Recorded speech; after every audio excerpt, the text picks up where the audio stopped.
You know that moment when you realize you're not the same person you were 2 years ago? Not because something dramatic happened, not because you had some life-changing epiphany on a mountain somewhere, but because quietly, almost without noticing, the way you think about money completely transformed. There's a specific number where this happens, and it's not the number most people are chasing.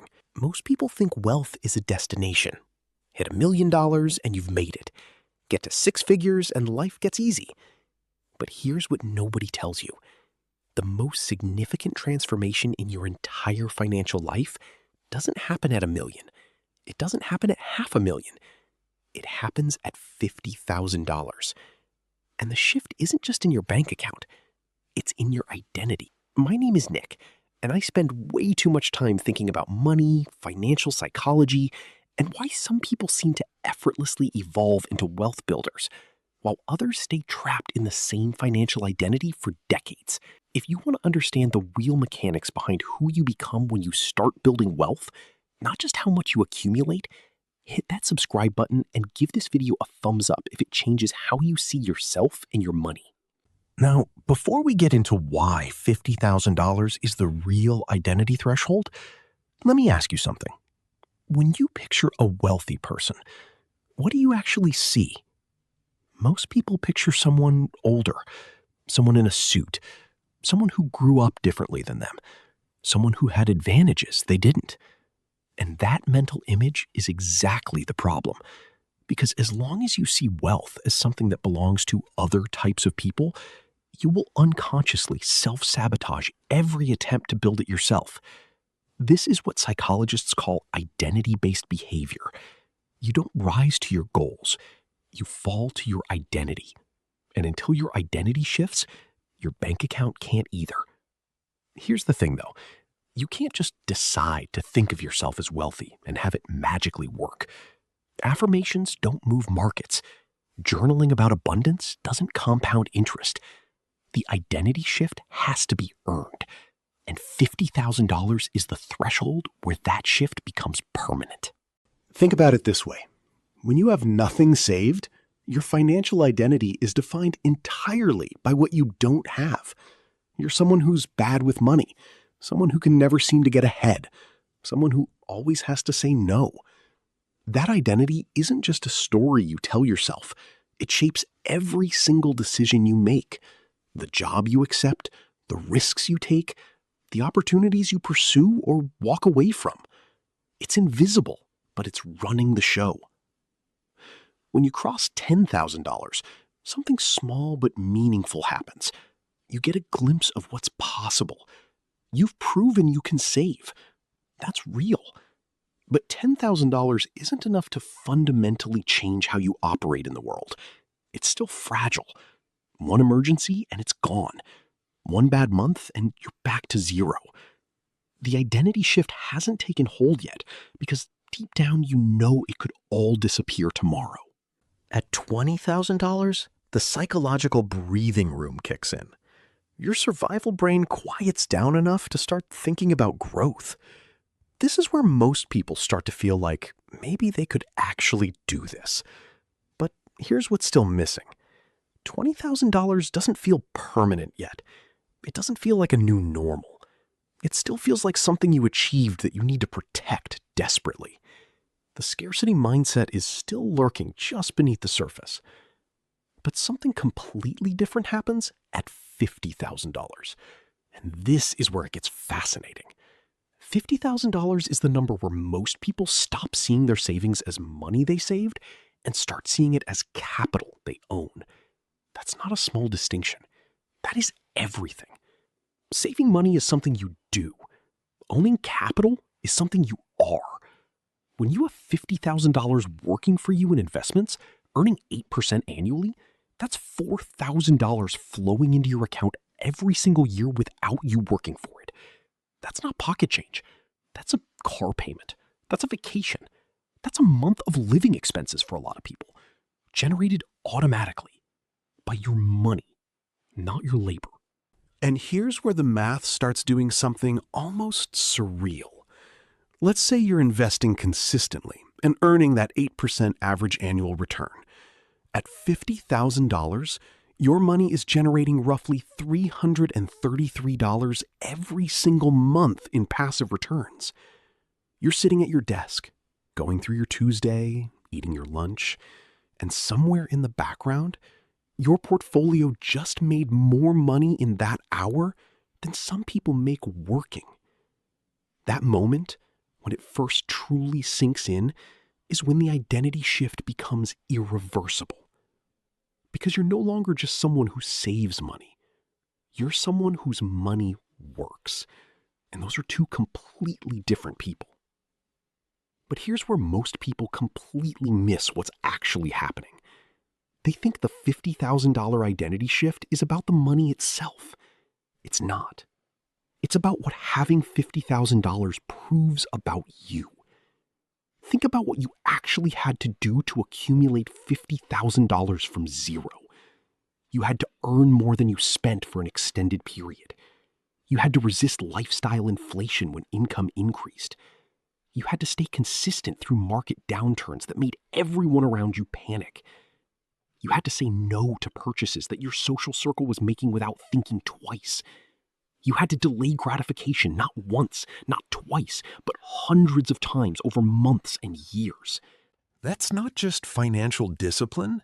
That's a complete rewiring of how you relate to time, pleasure, and future rewards. Research in behavioral economics consistently shows that the ability to delay gratification is one of the strongest predictors of long-term success across virtually every life domain, not just money.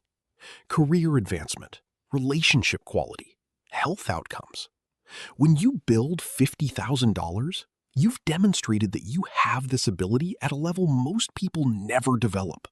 And once you know that about yourself, you can't unknow it. Here's something that will probably surprise you. One of the biggest identity shifts that happens at $50,000 is how you respond to financial setbacks. Before you had real savings, a financial emergency didn't just drain your bank account, it confirmed your worst fears about yourself. It felt like proof that you were bad with money, that you'd never get ahead, that wealth was for other people. The emotional weight of a financial setback when you're broke isn't just about the money, it's about what it means about who you are. But when you have $50,000 saved and something goes wrong financially, the experience is almost unrecognizable. Your car breaks down, your roof needs repairs, you lose a client. These events are annoying. They cost money, but they don't threaten your identity anymore. You handle it, you rebuild the buffer, and you move on. And every time you navigate a setback without falling apart, your confidence compounds right alongside your investment returns. Now let's talk about what $50,000 does to your relationship with risk, because this might be the most counterintuitive part of this entire video. Most people assume that having more money makes you more conservative, that you'll be afraid to lose what you've worked so hard to build. And there's some truth to that, but it's only half the story. Yes, you become more thoughtful about risk. Yes, you stop making impulsive financial decisions. But here's what actually happens. You become willing to take bigger, smarter risks. Before $50,000, you couldn't afford to take career risks because you needed every paycheck. You couldn't explore entrepreneurial ideas because the downside was catastrophic. You couldn't negotiate hard for better compensation because any job was better than no job. But with $50,000 as your foundation, the entire risk calculus changes. You can spend 6 months building a side business without it being financially catastrophic if it doesn't work out. You can turn down a job offer that doesn't feel right and hold out for something better. You can invest in yourself through courses, coaching, or networking events that your former self couldn't justify. This is what wealthy people mean when they say money opens doors. They're not talking about exclusive clubs or secret investment networks. They're talking about the fact that having capital allows you to pursue opportunities that are invisible to people living paycheck to paycheck. And those opportunities compound just like money does. Here's something else that happens at $50,000 that nobody talks about enough. Your relationship with your own time completely changes. When you're broke, time and money feel completely separate. You trade time for money at whatever rate your employer decides. You don't think about the cost of your time because you don't feel like you have the option to be selective about how you spend it. But when you have $50,000 in investments generating passive returns, you start doing math you've never done before. If your time is worth $50 an hour in terms of what you could be earning or producing, that 2-hour commute isn't just annoying, it's costing you $100 per day. That meeting that could have been an email isn't just frustrating, it's burning money. That job that underpays you isn't just unfair, it's actively working against the compounding engine you've built. You start making decisions based on the actual value of your time, because for the first time, you understand that time and money are interchangeable in a very real way. And once you see that, you can never unsee it. You stop accepting situations that waste your time and energy just because they come with a paycheck attached. Now, you might be thinking this sounds great in theory, but what about people who hit $50,000 and then lose it? What about market crashes, medical emergencies, job losses? Does the identity shift disappear with the money? And here's what I find genuinely fascinating about this question. For most people, no, it doesn't. Because the identity shift that happens at $50,000 isn't contingent on the money staying there. It's based on the proof that you're the kind of person who can build $50,000. And that proof doesn't go away when the money does. People who build $50,000 and lose it tend to rebuild faster than people who never had it in the first place. Not because they got lucky twice, because they know exactly who they are and exactly what they're capable of. The financial identity is permanent, even when the balance isn't. But here's where most people mess this entire thing up, and I see it constantly. They hit $50,000, feel that identity shift starting to happen, and then they immediately try to signal that shift to everyone around them. New car, upgraded apartment, better wardrobe, nicer vacations. They finally feel successful and they want the world to see it. And in doing so, they erase the very foundation that created the shift in the first place. This is the trap that keeps the cycle of wealth and broke repeating itself for generations. The moment you start spending to look wealthy is the moment you stop actually becoming wealthy. Because real wealth isn't a performance. It's a private scoreboard that only you can see. The people who are quietly building generational wealth aren't driving cars that announce their net worth. They're driving reliable vehicles, while their portfolio does the announcing for them in the background. There's a particular type of confidence that comes with $50,000 saved that has nothing to do with what you're wearing or what you're driving. It's quieter than that, more grounded. It's the confidence of someone who knows that no single financial event can derail them, who knows that opportunities are available to them that aren't available to everyone else, who knows that they have options. And that confidence shows up differently, not in what you buy, but in how you carry yourself, in how you negotiate, in how you respond to pressure, in what you're willing to walk away from. Here's the practical reality of what $50,000 looks like as a financial platform, not just a psychological one. At this level, you're positioned to start seriously compounding wealth in ways that create real momentum. Your emergency fund is fully loaded, your investment account has enough mass to generate meaningful monthly returns, and you have enough capital to start exploring opportunities that require real money. Real estate down payments become possible. Business investments become viable. Career transitions become survivable. And this is where the acceleration really begins, because now you're not just saving money every month. Your money is saving money every month. Your investments are contributing to your own growth. The compounding isn't just mathematical at this point, it's personal.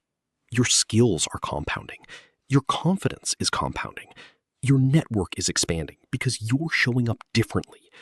Your career is accelerating because you're negotiating from strength instead of desperation. Every system in your financial life starts reinforcing every other system.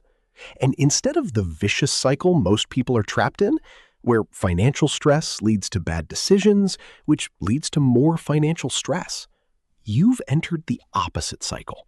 Financial stability leads to better decisions, which leads to more financial stability. Look, $50,000 isn't the finish line. It's not even close. But it is the moment where the finish line stops feeling like a fantasy and starts feeling like an inevitability. It's the threshold where you stop wondering if you're someone who can build wealth and start operating like someone who already is.